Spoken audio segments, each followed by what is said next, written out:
একটা পাখি সকালবেলা যখন বের হয় তখন কি সে জানে যে তার রিজিক কি আছে? তাহলে আমিও তো একটা মানুষ, আমার জন্য আল্লাহ একটা definitely has a plan, Allah definitely has a plan. তো আমি কেন অতিরিক্ত চিন্তা করব? আল্লাহ আপনাকে কখনোই হতাশ করবেন না আপনি যদি আল্লাহর উপর দৃঢ় বিশ্বাস রাখেন।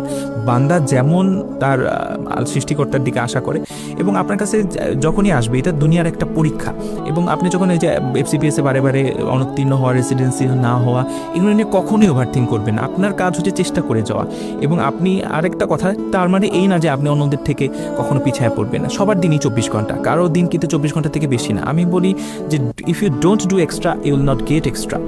আপনাকে এটা করতে হবে যে আল্লাহর কাছে এটা প্রমাণ করা যে আল্লাহ আমি বেস্ট।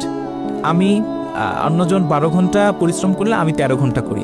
আল্লাহর কাছে যখন এটা প্রমাণ করবেন, আল্লাহ তো আমি বলি যে আহকামুল হাকিমিন, বিচারকদের মধ্যে সর্বশ্রেষ্ঠ বিচারক, তিনি নিশ্চয়ই আমি 13 ঘন্টা 1 ঘন্টা বেশি পরিশ্রম করছি, কারণ সিট তো লিমিটেড, 120টা সিট ধরেন, আমি ওই 12 ঘন্টা 1 ঘন্টা বেনিফিট পাবেনি আপনি। এটা আমার লাইফে ফিলোসফি।